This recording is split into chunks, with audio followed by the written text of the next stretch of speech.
ಸುಮಾರು ಒಂದು 105 ಜನ ಬರ್ತಿದ್ದಾರೆ, ಡೈಲಿ ಬರ್ತಾರೆ. ಅವ್ರ ಡಾಕ್ಯುಮೆಂಟ್ಸ್ ಇರಲ್ಲ ಸರ್, ಅದನ್ನೆಲ್ಲ ಕರೆಕ್ಷನ್ ಮಾಡಿ ಕಳ್ಸಕ್ಕೆ ಸೆಂಡ್ ಮಾಡ್ಕೊಂಡು ಬನ್ನಿ ಅಂತ. ಅದು ಬಂದರೆ ನಮಗೆ ಈ 39,000 ಖಾತೆ ಬಾಕಿ ಇದೆ. ಹೌದು ಆಗ್ಬಿಡ್ತದೆ ಸರ್. ಅಲ್ಲಿ 50% ಡಾಕ್ಯುಮೆಂಟ್ ಸೆಂಡ್ ಮಾಡ್ಕೊಂಡು ಒಂದು ಅನುಕೂಲ ಆಗುತ್ತೆ. ಮತ್ತೆ ಒಂದು 2 ತಿಂಗಳು ಬಿಟ್ಟು ಇನ್ನೊಂದು ಕ್ಯಾಂಪ್ ಮಾಡ್ಕೊಳ್ಳೋಕೆ ಒಂದು ಅನುಕೂಲ ಆಗುತ್ತೆ. ಏನಿಲ್ಲ ಅವ್ರಿಗೆ ಅವ್ರ ಡಾಕ್ಯುಮೆಂಟ್ ಅಪ್ಲೋಡ್ ಮಾಡ್ಕೊತಾರೆ. ಅಪ್ಲೋಡ್ ಆದಮೇಲೆ ಡ್ರಾಫ್ಟ್ ಖಾತಾ ತಗೋತಾರೆ. ಡ್ರಾಫ್ಟ್ ಖಾತಾ ಆದಮೇಲೆ ನಾವು ಪೇಮೆಂಟ್ ಮಾಡಿ ಪೇಮೆಂಟ್ ಮಾಡಿಬಿಟ್ಟು 125 ಸರ್ವಿಸ್ ಆಗುತ್ತೆ. ಅದನ್ನು ತಾವೇ ಕೊಟ್ಟಿದ್ದಾರೆ ಸರ್, ಅಪ್ಲೋಡ್ ಮಾಡ್ತೀವಿ. ಪೇಮೆಂಟ್ ಆದಮೇಲೆ ಫೈನಲ್ ಕೊಟ್ಟು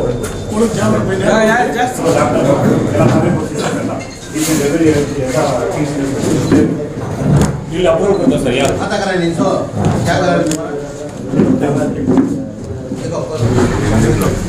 ಡಾಕ್ಯುಮೆಂಟ್ ತಂದವರು ಎಲ್ಲ ಚೆಕ್ ಆಗಿದೆ. ಅಪಾರ್ಟ್ಮೆಂಟಲ್ಲಿ ಯಾವ ಫ್ಲೋರ್ ಎಲ್ಲ ಬರ್ತಿದ್ದಾರೆ ಸರಿ. ಮೆನ್ಷನ್ ಮಾಡಬೇಕು.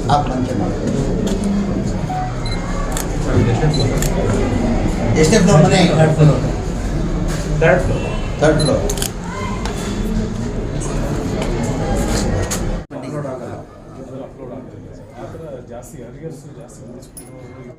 ಏಳು ವಾರ್ಡಲ್ಲಿ ಎಷ್ಟಾಯಿತು? 300 ಆಯ್ತು ಸರ್. 300 ಚಿಲ್ಲರೆ ಆಗಿತ್ತು ಸರ್. ನಮಗೆ ಈಗ ರೆಡಿ ಇದೆ. ದಿವಸ ಜನ ನಮ್ಮ ಹತ್ರ 200 ಜನ ಬರ್ತಾ ಇದ್ದಾರೆ. ಆ ಕರೆಕ್ಷನ್ ಬರ್ಕೊಡ್ತೀವಿ. ಏನೇನು ಕಮ್ಮಿ ಇದೆ ಅವ್ರದ್ದು ಡಾಕ್ಯುಮೆಂಟು ನಮಗೆ ಈ ಕ್ಯಾಂಪಲ್ಲಿ ರೆಡಿ ಆಗಿಬಿಡುತ್ತೆ.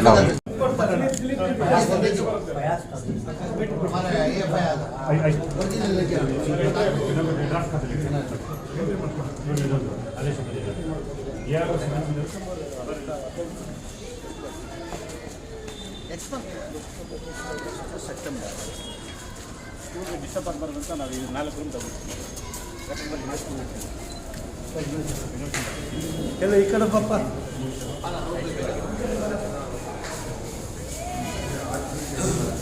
ಮೊದಲನೇದಾಗಿ ಈ ಖಾತೆ ಯಾರ್ಯಾರು ಪಡ್ಕೊಂಡಿದ್ರು ಅವ್ರ ಹೆಸರು ಕರಿತೀವಿ. ಅವ್ರು ಬಂದು ಈ ಖಾತೆಗಳನ್ನ ತಗೊಳ್ಳಿ. ನಂತರ ಒಂಟೆ ಮನೆ ಕೊಡ್ತೀವಿ. ಅದಾದ್ಮೇಲೆ ಲೋನ್ಗಳದ್ದು 1 ಲಕ್ಷದ್ದು ಮೂರನೇ ಕಾರ್ಯಕ್ರಮ. ಮೊದಲು ಈ ಖಾತೆಗಳು ಕೊಡ್ತೀವಿ. ಸೀನಿಯರ್ ಸಿಟಿಜನ್ ಕೂತಿದ್ದಾರೆ, ಎಲ್ಲ ಅವಾಗಿನ ಕಾಯ್ಕೊಂಡು ಕೂತಿದ್ದಾರೆ. ಫಸ್ಟ್ ಈ ಖಾತೆ ಯಾರ್ದಾಗಿದೆ ಅವ್ರನ್ನ ಕೊಡ್ತೀವಿ.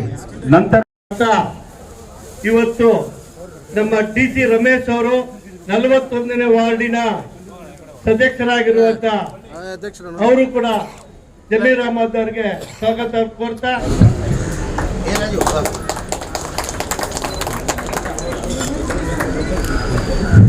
ಪಕ್ಷದ ಮುಖಂಡ ಇಲ್ಲಿದ್ದಂತ ಎಲ್ಲ ಆತ್ಮೀಯರೇ, ಇವತ್ತು ಬಹಳ ಸಂತೋಷ ಖುಷಿಯನ್ನ ತರ್ತಾ ಇದೆ.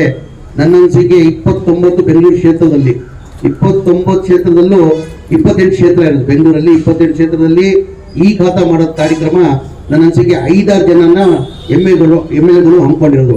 ಅದನ್ನು ಚಾಮರಾಜಪೇಟೆ ಕ್ಷೇತ್ರ ಅಂತ ನಾನು ತಿಳ್ಕೊಂಡಿದ್ದೀನಿ. ಕಾರಣ ಅಂದರೆ ಈ ಖಾತಾ ಏನಕ್ಕೆ ಮಾಡಿದ್ದೀನಿ ಅಂತ ನಮಗೆಲ್ಲ ಗೊತ್ತಿರೋದೇ ವಿಚಾರ. ಈ ಖಾತಾ ಆಲ್ರೆಡಿ ತಮ್ಮ ಇರ್ಬೋದು. ಈ ಖಾತಾ ಮಾಡಿದ್ರೆ ಆ ಡಾಕ್ಯುಮೆಂಟ್ಸ್ ಅಪ್ಡೇಟ್ ಆಗ್ತಕ್ಕಂಥ ಹಿನ್ನೆಲೆಯಲ್ಲಿ ಸರ್ಕಾರ ವತಿಯಿಂದ ಈ ಖಾತಾ ಮಾಡ್ಬೇಕಂತ ತೀರ್ಮಾನ ಮಾಡಿ ನಮ್ಮಲ್ಲಿ ನಮ್ಮ ಚಾಮರಾಜಪೇಟೆ ಕ್ಷೇತ್ರದಲ್ಲೇ ಟೋಟಲ್ ಈ ಖಾತಾ ಆಗಬೇಕಾಗಿರೋದು 19,612 ಈ ಖಾತಾ ಆಗಬೇಕು. ನಾವು 12ನೇ ತಾರೀಕಿಂದ ಇದು ಚಾಲನೆಯನ್ನ ಕೊಟ್ಟು ಇವತ್ತು 14ನೇ ತಾರೀಕು. ನನ್ನ ಅನಿಸಿಕೆ 200 ಜನಗೇನೋ ಈ ಖಾತಾನ ಇವತ್ತು ಮಾಡಿದೀವಿ. ನಾವು ಆಲ್ರೆಡಿ ಈ ಖಾತಾ ಆಗಿದೆ.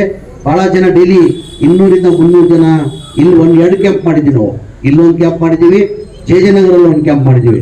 ಡೈಲಿ ಪ್ರತಿದಿನ ಒಂದು 200 ಜನ ಬರ್ತಾವ್ರೆ. 200 ಜನ ಬಂದಿಟ್ಟು ಅದು ಈ ಖಾತಾ ಆಗೋದ್ ಮುಂಚೆ ಡಾಕ್ಯುಮೆಂಟ್ಸ್ ಅಪ್ಲೋಡ್ ಸರಿಪಡಿಸ್ಕೊಳ್ಬೇಕಾಗ್ತದೆ.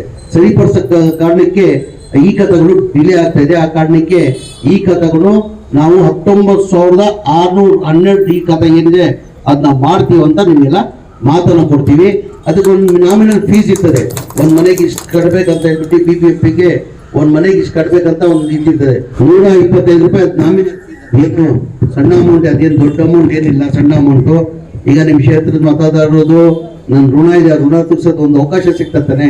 ಹಾಗಾಗಿ ನಾನು ಏನು ಹೇಳಿದ್ದೀನಿ ಅಂದರೆ ನಮ್ಮ ಎಲ್ಲ ಸ್ಟಾಫ್ಗೆ ಏನು ಹೇಳಿದ್ದೀನಿ ನಾನು ದುಡ್ಡು ಏನು 225 ರೂಪಾಯಿ ಕಟ್ಟಬೇಕು, ಆ ನನ್ನ ಹೊತ್ತಿಗೆ ನಾನು ಕಟ್ತೀನಿ ಅಂತ ಅದು ಹೇಳಿದ್ದೀನಿ. ಮೊನ್ನೆ ರಾತ್ರಿ ಅವರು ಇದು ಹೇಳ್ತಾ ಇದ್ರು, ಇಲ್ಲ ಸರ್ ಬಹಳ ಜನ ಟ್ಯಾಕ್ಸ್ ಬಾಕಿ ಇದೆ ಅಂತ ಹೇಳ್ಬಿಟ್ಟು ಬಹಳ ಜನ ಟ್ಯಾಕ್ಸ್ ಕಟ್ಟೋದು ಬಾಕಿ ಇರ್ತದೆ. ಆ ಟ್ಯಾಕ್ಸ್ ಕಟ್ಟೋದು ಬಾಕಿ ಇದ್ದ ಕಾರಣಕ್ಕೆ ಈ ಖಾತೆ ಆಗಕ್ಕೆ ಸಾಧ್ಯ ಆಗಲ್ಲ. ಅಂದ್ರೆ ಒಂದೊಂದು ವರ್ಷದಿನೋ ಮೇಡಮ್ ಅವರು ಹೇಳ್ತಾ ಇದ್ರು, ಒಂದು ವರ್ಷದಿನೋ ಎಲ್ಲ ಬಾಕಿ ಇದೆ, 4,000 5,000 15,000ವರೆಗೂ ಟ್ಯಾಕ್ಸ್ ಕಟ್ಟೋದು ಬಾಕಿ ಇದೆ. ಟ್ಯಾಕ್ಸ್ ಕಟ್ಟಿಲ್ಲ ಅಂದ್ರೆ ಈ ಖಾತೆ ಕಟ್ಟಕ್ಕೆ ಸಾಧ್ಯ ಆಗಲ್ಲ. ಅದು ಟ್ಯಾಕ್ಸ್ ಅದಕ್ಕೆ ಇಂಟ್ರೆಸ್ಟ್ ಸಮೇತ. ಅದು ನಾನು ರೆವಿನ್ಯೂ ಮಿನಿಸ್ಟರ್ ಕೃಷ್ಣ ಬೈರೇಗೌಡರ ಜೊತೆ ಮಾತಾಡ್ತೀನಿ, ಮನೆ ಮುಖ್ಯಮಂತ್ರಿಗಳ ಜೊತೆ ಮಾತಾಡಿ ಆ ಇಂಟ್ರೆಸ್ಟ್ ಏನಿದೆ ಅದು ಹೋದ ವರ್ಷ ಮನ್ನಾ ಮಾಡಿದ್ರಂತೆ. ಈ ಬಾರಿನೂ ಇಂಟ್ರೆಸ್ಟ್ ಮನ್ನಾ ಮಾಡ್ಬೇಕಂತ ಹೇಳ್ಬಿಟ್ಟು ಮನೆ ಮುಖ್ಯಮಂತ್ರಿ ಗಮನಕ್ಕೆ ತರ್ತೀನಿ, ರೆವಿನ್ಯೂ ಮಿನಿಸ್ಟರ್ ಕೃಷ್ಣ ಬೈರೇಗೌಡರ ಗಮನಕ್ಕೆ ತಂದು ಅದ್ ಮಾಡ್ತೀವಿ. ಈ ಕ್ಯಾಂಪನ 30ನೇ ತಾರೀಕುವರೆಗೂ ಈ ಖಾತಾ ಕ್ಯಾಂಪನ JJ ನಗರ್ ಮತ್ತೆ ಚಾಮರಾಜಪೇಟೆಯಲ್ಲಿ ಇಟ್ಟಿದ್ದೀವಿ. ಮುಂದೆನೂ ಎಕ್ಸ್ಟೆಂಡ್ ಮಾಡ್ಕೊಳ್ತೀವಿ. ಈಗ ಹಬ್ಬ ಇದೆ, ಗಣೇಶ ಹಬ್ಬ ಬರ್ತಾ ಇದೆ. ಗಣೇಶ ಹಬ್ಬ ಅಂದ್ರೆ ನಮ್ಗೆಲ್ಲ ಒಂಥರ ದೊಡ್ಡ ಹಬ್ಬ ಆಯ್ತಂಗೆ. ಅಧಿಕಾರಿಗಳಿಗೂ ನಾವು ರಜಾ ಕೊಡ್ಬೇಕಾಗ್ತದೆ. ಆ ಕಾರಣಕ್ಕೆ ನನ್ನ ಅನ್ಸಿಕೆ 25ನೇ ತಾರೀಕು ಮೇಲೆ ಅವ್ರು ರಜೆಗೆ ಹೋಗ್ತಾರೆ. 4-5 ದಿನ ರಜೆಗೆ ಹೋಗಿದ್ರೆ ಅದ್ರ 30ನೇ ತಾರೀಕುವರೆಗೂ ಏನು ಕೆಲಸ ಆಗಲ್ಲ. ಅದಾದ್ಮೇಲೆ ಇನ್ನ ಎಕ್ಸ್ಟೆಂಡ್ ಮಾಡ್ತೀವಿ. ನಾನು 19,612 ಈ ಖಾತಾ ಆಗೋವರೆಗೂ ಈ ಕ್ಯಾಂಪ್ ನಡೀತಾನೆ ಇರ್ತದೆ. ನಾವು ಮನೆಗೆ ಹೋಗಿ ಯಾರ್ಯಾರು ಮಾಡ್ಕೊಂಡಿಲ್ಲ ನೋಡ್ಬಿಟ್ಟು ಮನೆಗೆ ಹೋಗಿ ಬಹಳ ಜನಕ್ಕೆ ಗೊತ್ತಾಗಲ್ಲ, ಪಾಪ ಬಹಳ ಜನಕ್ಕೆ ಗೊತ್ತಾಗಲ್ಲ. ನಾವು ಅವೇರ್ನೆಸ್ ಅವ್ರನ್ನ ಮನೆಗೆ ಹೋಗಿ ಅವ್ರು ತಂದು ಈ ಖಾತಾ ಮಾಡೋ ಜವಾಬ್ದಾರಿನ ನಾವು ವಹಿಸ್ಕೊಳ್ತೀವಿ. ಅದ್ರ ಜೊತೆಯಲ್ಲಿ ಇವತ್ತು ಒಂಟಿ ಮನೆ ಅಂತ ತಮಗೆಲ್ಲ ಗೊತ್ತೇ ಇರ್ಬೋದು. 2 ವರ್ಷದಿಂದ 4 ವರ್ಷದಿಂದ ಒಂಟಿ ಮನೆಯಲ್ಲಿ ಮನೆಗಳು ಕೊಟ್ಟಿರಲಿಲ್ಲ, ಯಾವ ಕ್ಷೇತ್ರಕ್ಕೂ ಮನೆಗಳು ಕೊಟ್ಟಿರಲಿಲ್ಲ. ಏನಕ್ಕೆ ಒಂದು ಸತಿ ಸಮ್ಮಿಶ್ರ ಸರ್ಕಾರ ಇತ್ತು, ಬಿಜೆಪಿ ಸರ್ಕಾರದಲ್ಲಿ ಒಂದು ಒಂಟಿ ಮನೆಯೂ ಕೊಟ್ಟಿಲ್ಲ. ಈ ಬಾರಿ ನಾವೆಲ್ಲ MLAಗಳು ಮನೆ ಮುಖ್ಯಮಂತ್ರಿ ಗಮನಕ್ಕೆ ತಂದು, ಉಪಮುಖ್ಯಮಂತ್ರಿ DK ಶಿವಕುಮಾರ್ ಅವ್ರ ಗಮನಕ್ಕೆ ತಂದು ಒಂಟಿ ಮನೆ 4-5 ವರ್ಷದಿಂದ ಕೊಟ್ಟೇ ಇಲ್ಲ ಸರ್, ಜನಗಳ ಬೇಡಿಕೆ ಜಾಸ್ತಿ ಇದೆ, ಈ ವರ್ಷದಿಂದ ನೀವು ಕೊಳ್ಳೇಬೇಕಂತ ಹೇಳಿದಕ್ಕೆ ಈ ವರ್ಷ ಚಾಲನೆಯನ್ನ ಕೊಟ್ಟಿದ್ದಾರೆ. 65 ನಮ್ಮ ಕ್ಷೇತ್ರದಲ್ಲಿ 5 ಲಕ್ಷ ಹಂಗೆ ಒಂಟಿ ಮನೆದು 63 ಮನೆಗಳು ಸ್ಯಾಂಕ್ಷನ್ ಮಾಡಿದೀವಿ. ಆ ಆರ್ಡರ್ ಕಾಪಿನೂ ಇವತ್ತು ಕೊಡ್ತೀವಿ. ಅಂದ್ರೆ 5 ಲಕ್ಷದಲ್ಲಿ ಅಂದ್ರೆ ಒಂದು ಒಳ್ಳೆ ಮನೆ ಕಟ್ಕೊಡ್ಬೋದು. ನೀವು 5 ಲಕ್ಷ ಕೊಡ್ತೀವಿ ನಾವು BBMP ವತಿಯಿಂದ. ನೀವೇ ಕಟ್ಕೊಳ್ಳೋದು 5 ಲಕ್ಷ ರೂಪಾಯಿ ಕೊಡ್ಬೇಕಂತ ತೀರ್ಮಾನ ಮಾಡಿದ್ವಿ. ವೆಹಿಕಲ್ 4 ವೆಹಿಕಲ್ ಮಾಡಿದ್ವಿ. SC ST 2 ವೆಹಿಕಲ್, ಆಮೇಲೆ ಒಕ್ಕಲಿಗರ ಸಂಘದ್ದು 4 ವೆಹಿಕಲ್ ಮಾಡಿದ್ವಿ. ಅದ್ರ ಜೊತೆಲಿ 1 ಲಕ್ಷ ಅಂತ ಒಂದು 20 ಜನಕ್ಕೆ ಲೋನ್ ಅನ್ನ ಮಾಡ್ತಾ ಇದೀವಿ. ಆದಷ್ಟು ನಮ್ಮ ಸರ್ಕಾರ ವತಿಯಿಂದ ಏನೇನು ಸ್ಕೀಮ್ಗಳಿದೆ ಎಲ್ಲ ನಾವು ಪ್ರಯತ್ನ ಮಾಡಿ ಆ ಸ್ಕೀಮ್ಗಳು ತಗೊಂಡು ನಾವು ಜನಗಳು ಹಂಚಬೇಕಂತ ಕಾರ್ಯಕ್ರಮ ನಾವು ಹಮ್ಮಿಕೊಂಡಿದ್ವಿ. ಮುಂದಿನ ದಿನದಲ್ಲಿ ಏನೇನು ಸರ್ಕಾರದಲ್ಲಿ ಏನೇನು ಕಾರ್ಯಕ್ರಮ ಇದೆ ಎಲ್ಲ ನಮ್ಮ ಚಾಮರಾಜ ಕ್ಷೇತ್ರಕ್ಕೆ ಒಳ್ಳೇದಾಗಬೇಕಂತ ನಾನೆಲ್ಲ ನಮ್ಮ PAಗಳಿಗೆಲ್ಲ ಈ ಆದೇಶನ ಕೊಟ್ಟಿದ್ದೀನಿ. ಅದ್ರ ಜೊತೆಯಲ್ಲಿ ತಮಗೆಲ್ಲ ಗೊತ್ತೇ ಇದ್ದಂಗೆ ಈಗ ಹೇಳಲೇಬೇಕಾಗ್ತದೆ, ನನ್ನ ಮತದಾರರು ನನ್ನ ಕ್ಷೇತ್ರ ಮತದಾರರು ತಾವು MLA ಮಾಡಿದ್ದಕ್ಕೆ ಇವತ್ತು ನಾನು ಮಂತ್ರಿಯಾಗಿ ನಿಮ್ಮ ಮುಂದೆ ನಿಂತಿದ್ದೀನಿ. ನೀವು MLAನೇ ಮಾಡಿಲ್ಲ ಅಂದರೆ ನಾನು ನಿಮ್ಮ ಮಂತ್ರಿ ಹೆಂಗೆ ಆಗೋಕ್ಕೆ ಸಾಧ್ಯ ಆಗ್ತಾ ಸಾಧ್ಯನೇ ಆಗ್ತಾ ಇಲ್ಲ. ನಾನು ಇವತ್ತು ತಾವು MLA ಮಾಡಿದ್ದಕ್ಕೆ ಕಾರಣಕ್ಕೆ ನಾನು ಇವತ್ತು ಮಾನ್ಯ ಸಿದ್ದರಾಮಯ್ಯ ಅವರು, ನಮ್ಮ ರಾಹುಲ್ ಗಾಂಧಿ ಅವರು, ಮಲ್ಲಿಕಾರ್ಜುನ ಖರ್ಗೆ ಅವರು ನನ್ನ ಇವತ್ತು ವಸತಿ ಮಂತ್ರಿ ಮಾಡಿದ್ದಾರೆ. ವಸತಿ ಮಂತ್ರಿ ಆಗ್ಬೇಕಂತ ಬಹಳ ಜನ ಮುಖಂಡರುಗಳು ಇಲ್ಲೇ ಕೂತಿದ್ದಾರೆ. ನಾನು ಎಲೆಕ್ಷನ್ ಚುನಾವಣೆಯಿಂದ ಮುಂಚೆ ಹೇಳಿದೆ, ನಮ್ಮ ಸರ್ಕಾರ ಯಾರೂ ತಪ್ಪಿಸೋಕ್ಕೆ ಸಾಧ್ಯ ಆಗಲ್ಲ. ಈ ಬಾರಿ ನಮ್ಮ ಕಾಂಗ್ರೆಸ್ ಸರ್ಕಾರನೇ ಬರೋದು, ಕನಿಷ್ಠ 135 ಸೀಟ್ ಮೇಲೆ ಬರ್ತದೆ. ನಮ್ಮ ಸರ್ಕಾರ ಬಂದರೆ ನಾನು ವಸತಿ ಮಂತ್ರಿ ಆಗ್ತೀನಂತ ಭಾಳಷ್ಟು ಕಡೆ ನಾನು ಹೇಳ್ಕೊಂಡು ಬಂದಿದೆ. ಹಂಗೆ ಮನೆ ಮುಖ್ಯಮಂತ್ರಿ ಗಮನಕ್ಕೆ ತಂದು ನಾನು ಭಾಳಷ್ಟು ಕಡೆ ಹೇಳ್ಬಿಟ್ಟಿದ್ದೀನಿ ಸರ್, ನಾನು ವಸತಿ ಮಂತ್ರಿ ಆಗ್ಬೇಕಂತಾನೆ ಮನೆ ಮುಖ್ಯಮಂತ್ರಿ ತವ ಕೇಳಿ ನಾನು ವಸತಿ ಮಂತ್ರಿ ಆದೆ. ವಸತಿ ಮಂತ್ರಿ ಆದಮೇಲೆ ನಾನು ಏನು ಕೆಲಸ ಮಾಡಿದ್ದೀನಿ ಅಂತ ನನ್ನ ಕ್ಷೇತ್ರಕ್ಕೆ ಜನಕ್ಕೆ ಹೇಳಲೇಬೇಕಾಗ್ತದಿಲ್ಲ, ನನ್ನ ಮತದಾರರಿಗೆ ಹೇಳಲೇಬೇಕಾಗ್ತದೆ. ನಾನು ಬಂದಾದ್ಮೇಲೆ ನಾನು ವಸತಿ ಮಂತ್ರಿ ಆದಮೇಲೆ ಅದಕ್ಕಿಂತ ಮುಂಚೆ ಸಿದ್ದರಾಮಯ್ಯ ಅವ್ರ ಹಿಂದಿನ ಸರ್ಕಾರದಲ್ಲಿ ಸಿದ್ದರಾಮಯ್ಯ ಅವರು ಮುಖ್ಯಮಂತ್ರಿ ಇರುವಾಗ 1,80,253 ಮನೆ ಸ್ಲಮ್ ಬೋರ್ಡಲ್ಲಿ ಸ್ಯಾಂಕ್ಷನ್ ಮಾಡಿದ್ರಮ್ಮ. ಸ್ಲಮ್ ಬೋರ್ಡಲ್ಲಿ ಸ್ಯಾಂಕ್ಷನ್ ಮಾಡಿದ್ರು. ಆಮೇಲೆ ಅದೇ ಥರ ರಾಜೀವ್ ಗಾಂಧಿ AHP ಸ್ಕೀಮ್ ಅಂತ ಹೇಳ್ಬಿಟ್ಟು 47,860 ಮನೆಗಳು, ಒಟ್ಟಾಗಿ 2,30,000 ಮನೆಗಳು ಹಿಂದಿನ ಸರ್ಕಾರದಲ್ಲಿ ಸಿದ್ದರಾಮಯ್ಯ ಮುಖ್ಯಮಂತ್ರಿ ಇರುವಾಗ ಸ್ಯಾಂಕ್ಷನ್ ಮಾಡಿದ್ರು. ಅದಾದ್ಮೇಲೆ ಸಮ್ಮಿಶ್ರ ಸರ್ಕಾರ ಕುಮಾರಸ್ವಾಮಿ ಅವರು 1 ವರ್ಷ ಮುಖ್ಯಮಂತ್ರಿ ಆಗಿದ್ರು, ಯಡಿಯೂರಪ್ಪ ಅವರು 2 ವರ್ಷ ಮುಖ್ಯಮಂತ್ರಿ ಆಗಿದ್ರು, ಬಸವರಾಜ ಬೊಮ್ಮಾಯಿ ಅವರು 2 ವರ್ಷ ಮುಖ್ಯಮಂತ್ರಿ ಆಗಿದ್ರು. ಒಂದು ಮನೇನೂ ಕೊಟ್ಟಿಲ್ಲ, ಒಂದು ಮನೇನೂ ಸ್ಯಾಂಕ್ಷನ್ ಮಾಡಿಲ್ಲ. ನಾನು ಓಪನ್ ಆಗಿ BJP ಅವರಿಗೆ ಸವಾಲ್ ಹಾಕಿದ್ವಿ, 5 ವರ್ಷದಲ್ಲಿ ಅವಧಿಯಲ್ಲಿ ಒಂದು ಮನೆಯ ಸ್ಲಮ್ ಬೋರ್ಡಲ್ಲಿ ಕೊಟ್ಟಿದ್ರೆ ರಾಜಕೀಯದಿಂದ ನಿವೃತ್ತಿ ತಗೊಂಡು ನನ್ನ ಮಂತ್ರಿ ಸ್ಥಾನಕ್ಕೆ ರಾಜೀನಾಮೆ ಕೊಡ್ತೀವಿ ಅಂತ ಬಹಳ ಸತ್ಯ ಹೇಳಿದ್ದೀನಿ. ಅದು ಯಾರು BJP ಅವರು ಮಾತಾಡ್ತಾ ಇಲ್ಲ. ನಾನು ಓಪನ್ ಸವಾಲ್ ಹಾಕಿದ್ದೀನಿ ಅವ್ರಿಗೆ, ಒಂದು ಮನೆಯಲ್ಲ ಕೊಟ್ಟಿದ್ರೆ ಅವ್ರು ಕೊಟ್ಟಿಲ್ಲ, ಒಂದು ಮನೇನೂ ಕೊಡೋಕ್ಕೆ ಸಾಧ್ಯ ಆಗಿಲ್ಲ. ಕಾರಣ ಅಂದ್ರೆ ಏನಕ್ಕೆ ಒಂದು ಮನೇನೂ ಕೊಡೋಕ್ಕೆ ಸಾಧ್ಯ ಆಗಿಲ್ಲ ಅಂದ್ರೆ ಒಂದು ಮನೆ ಕಟ್ಟಬೇಕಾದ್ರೆ 7.5 ಲಕ್ಷ ರೂಪಾಯಿ ಆಗ್ತದೆ. 7.5 ಲಕ್ಷನೂ ಕಾಸ್ಟ್ ಏನಕ್ಕೆ ಜಾಸ್ತಿ ಆಗ್ತದೆ? 6 ಲಕ್ಷದಲ್ಲಿ 6.5 ಲಕ್ಷದಲ್ಲಿ ಕಟ್ಬೋದು ನಾವು. 7.5 ಲಕ್ಷ ಏನಕ್ಕೆ ಆಗ್ತದೆ ಅಂದ್ರೆ ಕೇಂದ್ರ ಸರ್ಕಾರದಿಂದ ಪ್ರಧಾನ ಮಂತ್ರಿ ಆವಾಸ್ ಯೋಜನೆ ಅಂತ ಹೇಳ್ಬಿಟ್ಟು 7.5 ಲಕ್ಷ ರೂಪಾಯಿ ಕೊಡ್ತಾರೆ. ಅದರಲ್ಲಿ 18% GST ಹಾಕಿ 1,32,000 ರೂಪಾಯಿ ವಾಪಸ್ ತಗೊಂತವ್ರೆ. ಬಡವ್ರ ಮನೆಗೆ GST ಆಗತ್ತೆ ಇರ್ಲಿಲ್ಲಲ್ಲ. ಈಗ ಬಹಳ ಜನ ನರೇಂದ್ರ ಮೋದಿ ಹಂಗೆ, ನರೇಂದ್ರ ಮೋದಿ ಹಿಂಗೆ, ನರೇಂದ್ರ ಮೋದಿ ಇಂತ ಕೆಲಸ ಮಾಡೋರೆ. ಬಡವ್ರ ಮನೆಗೆ ಏನ್ರಿ GST ಆಗೋದು? ನೀವು 1,30,000 ನಾನು ಬಹಳ ಸತಿ ಸದನದಲ್ಲಿ ಹೇಳಿದ್ದೀನಿ, ನಾನು ಬಿಜೆಪಿ ಸ್ನೇಹಿತರಿಗೆ ಕೇಳ್ಕೊಂಡಿದ್ದೀನಿ, ಕೇಂದ್ರದಲ್ಲಿ ನಿಂದೇ ಸರ್ಕಾರ ಇದೆ, ದಯಮಾಡಿ ಹೇಳಿ ಬಡವ್ರ ಮನೆ ಕಟ್ಟೆಗೆ GST ಹಾಕದ್ ಬೇಡ ಅಂತ ನಾನು ಅವ್ರಿಗೂ ಕೇಳ್ಕೊಂಡಿದ್ದೀನಿ. GST ಹಾಕದ ಕಾರಣಕ್ಕೆ 7.5 ಲಕ್ಷ ರೂಪಾಯಿ ಆಗ್ತದೆ. 1.5 ಲಕ್ಷ ಕೇಂದ್ರ ಸರ್ಕಾರ ಕೊಡ್ತಾರೆ, ರಾಜ್ಯ ಸರ್ಕಾರದಿಂದ 1,20,000 ನಾವು ಜನರಲ್ಗೆ ಕೊಡ್ತೀವಿ. SC ST ಇದ್ರೆ 2 ಲಕ್ಷ ಕೊಡ್ತೀವಿ. ಅವರೇ ತಗೊಂಡ್ರೆ ಏನಾಗ್ತದೆ? 3 ಲಕ್ಷ ಆಗ್ತದೆ. ಕೇಂದ್ರ ಸರ್ಕಾರದ 1.5 ಲಕ್ಷ, ನಮ್ದು 1.5 ಲಕ್ಷ ಹಾಕೊಂಡ್ರೆ 3 ಲಕ್ಷ ಆಗ್ತದೆ. 7.5 ಲಕ್ಷದಲ್ಲಿ 3 ಲಕ್ಷ ಹೋದ್ರೆ ಉಳಿಯೋದೆಷ್ಟು? 4.5 ಲಕ್ಷ ಉಳಿತದಮ್ಮ. 4.5 ಬಡವ್ರು ಎಲ್ಲಿ ಕೊಡಕ್ ಸಾಧ್ಯ? ಟೋಟಲ್ ನಮ್ಮ ಬೆನಿಫಿಷರಿ ಪೇಮೆಂಟ್ 2,30,000 ಮನೆಗೆ, ಸ್ಲಮ್ ಬೋರ್ಡ್ಗೆ ಹಾಗೂ ನಮ್ಮ AHPC ರಾಜೀವ್ ಗಾಂಧಿ ಸ್ಕೀಮ್ಗೆ 2,30,000ಗೆ 9,500 ಕೋಟಿ ಬೆನಿಫಿಷರಿ ಪೇಮೆಂಟ್ ಕೊಡಬೇಕಾಗಿತ್ತು.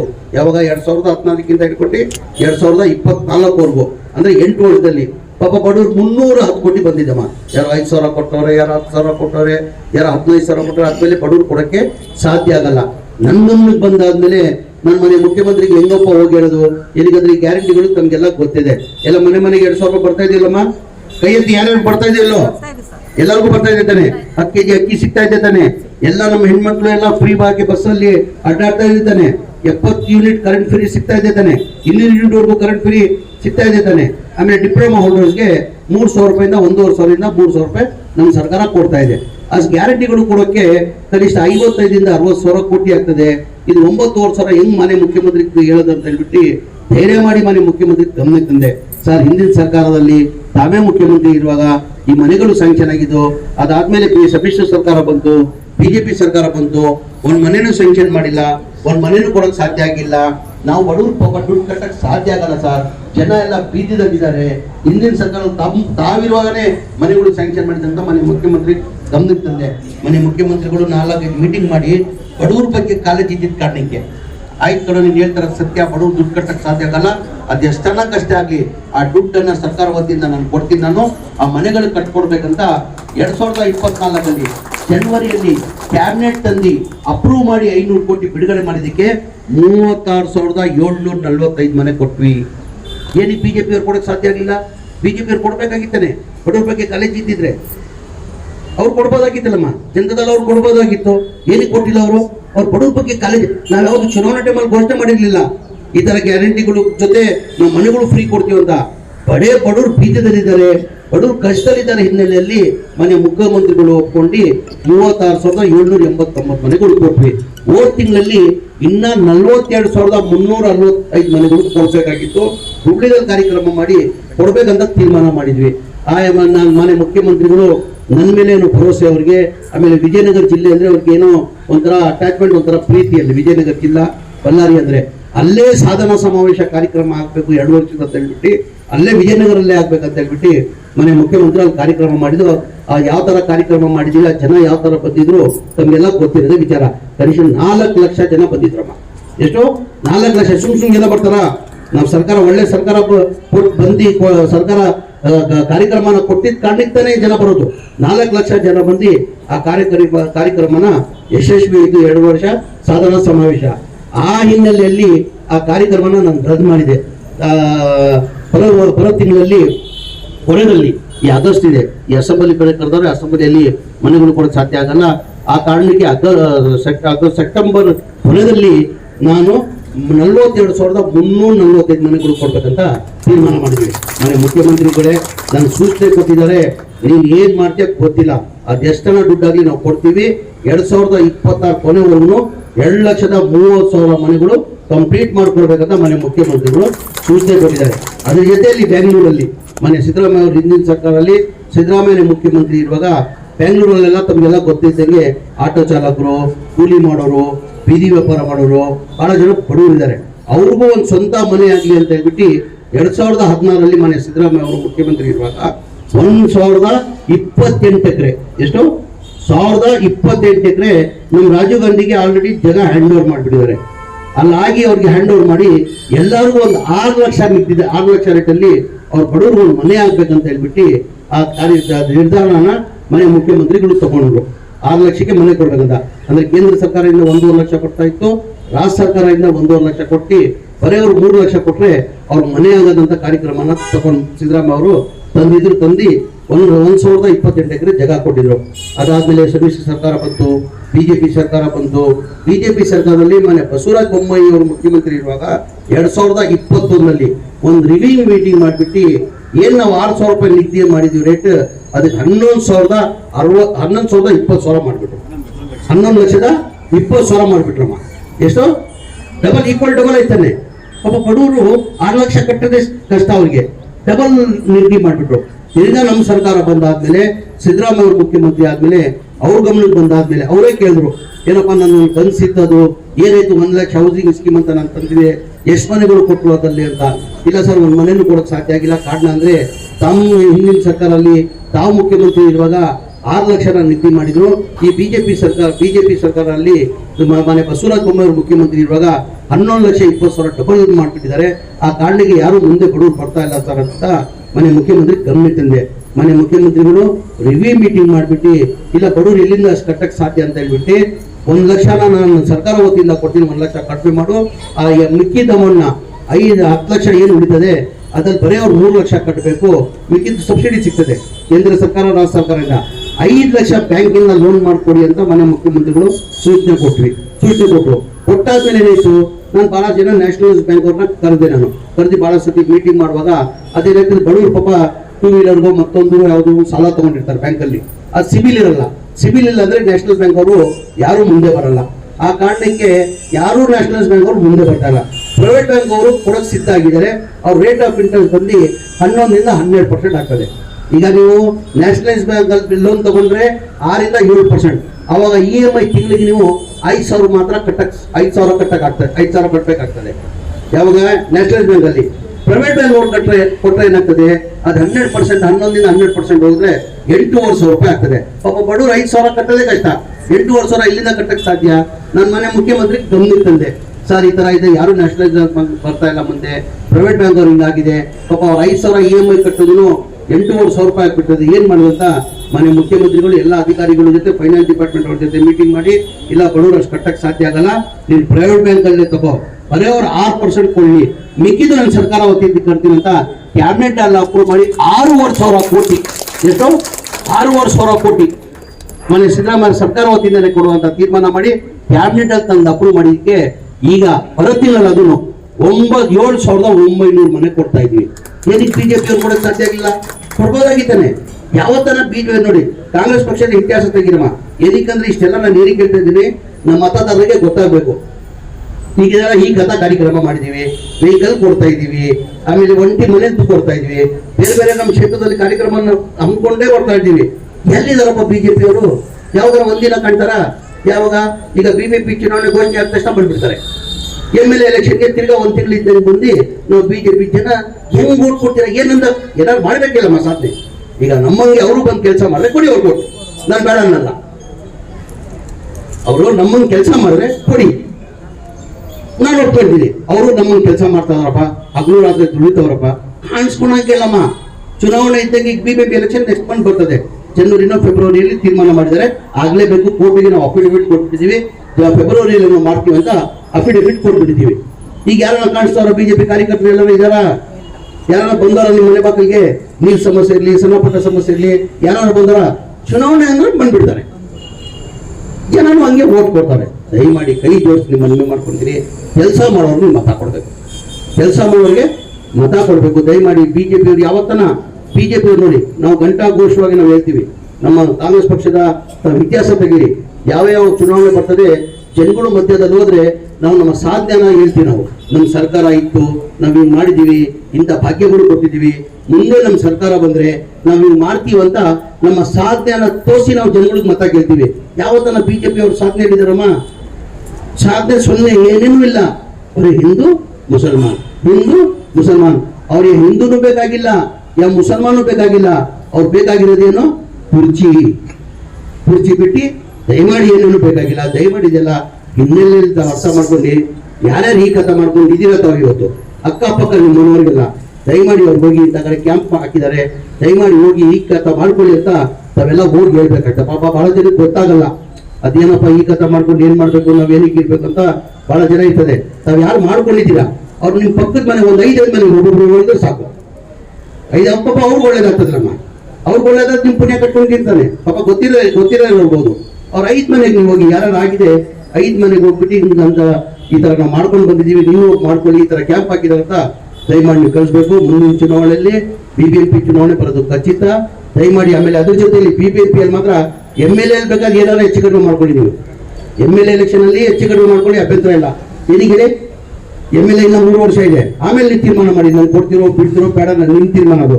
ಕೌನ್ಸಿಲರ್ ಎಲೆಕ್ಷನ್ ಅಲ್ಲಿ ದಯಮಾಡಿ ಯಾವ ಕಾರಣಕ್ಕೂ ಮಾಡಬಾರ್ದು. ಏನಕ್ಕಂದ್ರೆ ಈಗ ನಮ್ಮ ಸರ್ಕಾರ ಇದೆ, ನಾನು ಮಂತ್ರಿ ಆಗಿದ್ದೀನಿ, ನನ್ನಂತ ಕೌನ್ಸಿಲರ್ ಏನಾಗ್ತದೆ ನೀವು ವಾರ್ಡ್ ಡೆವಲಪ್ಮೆಂಟ್ ವರ್ಕ್ ಆಗ್ತದೆ, ಇಲ್ಲಾಂದ್ರೆ ವರ್ಕ್ ಆಗಲ್ಲ. ಈಗ ನಮ್ಮ ಸರ್ಕಾರ ಇಲ್ಲ ಅಂದ್ರೆ ಪರವಾಗಿಲ್ಲ, ನಮ್ಮ ಸರ್ಕಾರ ಇದೆ, ನಾನೇ ಸ್ವಲ್ಪ MLA ಆಗಿದ್ದೀನಿ, ನಾನೇ ಮಂತ್ರಿ ಆಗಿದ್ದೀನಿ. ಈಗ ನನ್ನಲ್ಲಿ ನನ್ನ ವಾರ್ಡಲ್ಲಿ ಕೌನ್ಸಿಲರ್ ಗೆದ್ದರೆ ತಾನೇ ನಿಮ್ ಕೆಲ್ಸಗಳು ಆಗೋದು. ಬೇರೆಯವ್ರು ಬಂದ್ರೆ ಎಲ್ಲಿ ಕೆಲಸ ನಾನು ಹತ್ರದಲ್ಲೇ ಸೇರಿಸಲ್ಲ ಅವ್ರಿಗೆ. ಈಗ ಬೇರೆ ಪಕ್ಷದವ್ರು ಬಂದಿನಿ, ಬೇರೆಯವ್ರು ಮತ ಕೊಟ್ಟಿವ್ರೆ ಗೆದ್ದ ತಿಳ್ಕೊಳ್ಳಿ, ಆಗಲ್ಲ. ನಮ್ಮ ಕ್ಷೇತ್ರದಲ್ಲಿ ಮೂರು ನಮ್ಮ ಚಾಮರಾಜಪೇಟೆ ಕ್ಷೇತ್ರದ ಮತದಾರರ ಮೇಲೆ ನಮ್ಗೆ ವಿಶ್ವಾಸ ಇದೆ. ಈ ಬಾರಿ 7 ನಾವು ಗೆಲ್ತೀವಿ, 7 ಗೆಲ್ತೀವಿ ನಾವು. ಅಂದ್ರೆ ನೀವು ಆಶೀರ್ವಾದ ಮಾಡ್ಬೇಕಾಗಿರೋದು. ಅದಾದ್ರೆ BJP ಅವ್ರು ಗೆದ್ರೆ ನಾನು ಅವ್ರಿಗೆ ಸೇರಿಸಲ್ಲ, ಅವ್ನು ಬೇರೆ ಪಕ್ಷನ ಹಾಕ್ಬಿಡ್ತಾರೆ. ಯಾರು ಅನ್ಯಾಯ ಆಗೋದು? ನಂಗೂ ಅನ್ಯಾಯ ಆಗಲ್ಲ, MLA ಅನ್ಯಾಯ ಆಗಲ್ಲಮ್ಮ, ಕೌನ್ಸಿಲರ್ಗೂ ಅನ್ಯಾಯ ಆಗಲ್ಲ. ಅನ್ಯಾಯ ಆಗೋದು ಯಾರಿಗೆ? ಆ ವಾರ್ಡ್ನ ಮತದಾರನ ಅನ್ಯಾಯ ಆಗೋದು, ಆ ವಾರ್ಡ್ನ ಮತದಾರನ ಅನ್ಯಾಯ ಆಗೋದು. ದಯಮಾಡಿ ಅದು ಹಿನ್ನೆಲೆ ತಲೆಯಲ್ಲಿ ಇಟ್ಕೊಂಡು ದಯಮಾಡಿ ಮುಂದಿನ BBMP ಚುನಾವಣೆಯಲ್ಲಿ ನಮ್ಮ ಕಾಂಗ್ರೆಸ್ ಪಕ್ಷದ ಯಾರನ್ನ ಅಭ್ಯರ್ಥಿಯಾಗಿ ಹೋಗಿ ಟಕ ಟಕ ಟಕ ಅಂತ ಕೈ ಹೊಡಿತಾ ಇರ್ಬೇಕು. ಹೊಡಿತೀರಿಲ್ಲಮ್ಮ, ಕೈ ಎತ್ತಿ ಯಾರು ಹೊಡಿತೀರಾ? ಹಂಗೆ ಹೇಳ್ತಾ ತಮ್ಗೆಲ್ಲ ಒಳ್ಳೇದಾಗ್ಲಿ ಅಂತ ನಾನು ಇನ್ನ ಭಗವಂತಂದ ಅಷ್ಟೇ ಕೇಳ್ಬಿಡೋದು. ಏನು ಇವತ್ತು ಚಾಮರಾಜಪೇಟೆ ಕ್ಷೇತ್ರದಲ್ಲಿ ನನ್ಗೆ 5 ಬಾರಿ MLA ಮಾಡಿದ್ದಾರೆ. ನಾನು ಎಲ್ಲ ಕಡೆ ಹೇಳ್ತೀನಿ, ನನ್ನ ಮತದಾರ ಚಾಮರಾಜಪೇಟೆ ಕ್ಷೇತ್ರದಲ್ಲಿ ಜನ ನನ್ನ MLA ಅಂತ ತಿಳ್ಕೊಂಡಿಲ್ಲ. ಸಮೀರ್ ಅಹಮದ್ ಖಾನ್ ಅಂದ್ರೆ ಚಾಮರಾಜಪೇಟೆ ಮನೆ ಮಗ ಅಂತ ತಿಳ್ಕೊಂಡಿದ್ದೀರಾ. ಮುಂದೆ ನಮ್ಗೆ ಆಶೀರ್ವಾದ ಮಾಡ್ತೀರಾ. ನನಗೆ ಇಷ್ಟೇ ಭಗವಂತವ ನೀವು ಕೊಟ್ಟಿರೋ ಪ್ರೀತಿಗೆ ಆ ಋಣ ಅಂತೂ ನಾನು ತೀರ್ಸಕ್ ಸಾಧ್ಯ ಆಗಲ್ಲ. ನಾನು ಕೊನೆ ರಕ್ತ ಕೊಟ್ಟು ನನ್ನ ಚಾಮರಾಜಪೇಟೆ ಕ್ಷೇತ್ರ ಮತದಾರರಿಗೆ ಆ ಋಣ ತೀರ್ಸಕ್ ಸಾಧ್ಯ ಆಗಲ್ಲ. ಇಷ್ಟೇ ಭಗವಂತ ನಾನು ಪ್ರಾರ್ಥನೆ ಮಾಡೋದು. ಇನ್ನ ನಮ್ಮ ಚಾಮರಾಜಪೇಟೆ ಕ್ಷೇತ್ರದ ಮತದಾರರಿಗೆ ಅದ್ರ ಜೊತೆ ವಸತಿಯಲ್ಲಿ ಬಡವರಿಗೆ ಇನ್ನೂ ಹೆಚ್ಚಿನ ಕೆಲಸ ಮಾಡೋದು ಆ ಭಗವಂತ ಶಕ್ತಿ ಕೊಡಲಿ ಅಂತ ಭಗವಂತ ಪ್ರಾರ್ಥನೆ ಮಾಡಿ ಎಲ್ಲ ಒಳ್ಳೇದಾಗಲಿ ಅಂತ ನಾನು ಮಾತು ಕೊಡ್ತೀನಿ. ಜೈ ಹಿಂದ್, ಜೈ ಕರ್ನಾಟಕ.